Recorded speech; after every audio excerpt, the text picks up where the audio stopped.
নমস্কার, আমি চিরঞ্জিত স্যার।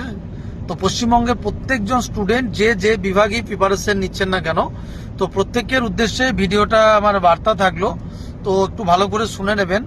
তো পশ্চিমবঙ্গে আমরা রাজ্য সরকার পরিবর্তনের পরেই আমরা একটা নতুন ভ্যাকান্সির কথা শুনতে পেয়েছি। বিভিন্ন বিভাগে প্রচুর ভ্যাকান্সি আসতে চলেছে, সেটাও আমরা অলরেডি শুনে নিয়েছি। আর আজকে আমি চললাম আমাদের মাননীয় deputy chief minister Dilip Ghosh মহাশয়ের সঙ্গে আজকে মিটিং রয়েছে আমার।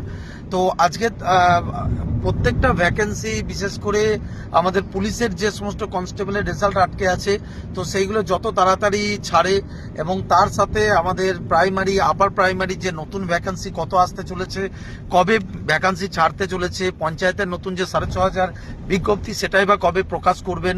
তো এই বিষয়ে, কারণ সামনেই ক্যাবিনেট মিটিং আছে, তো আজকে উনি আমাকে সময় দিচ্ছেন। আর আজকের রাত নাগাদ আমি টোটালি ভিডিওতে জানাবো যে কবে তাকাত কি হতে পারে, ওনার সঙ্গে কি কথোপকথন হলো আমার। তো প্রত্যেকজনকে বলছি, যারা ভিডিওটা দেখছেন একটু সকলকে শেয়ার করবেন, কারণ মানে এই আজকে যে কথাগুলো বলতে চলেছি এগুলো কিন্তু একদম সামনাসামনি বসে বৈঠকের পরে, ঠিক আছে? তো আশা করি সকলে ভালো আছেন এবং ভালো করে প্রিপারেশন চালিয়ে যান।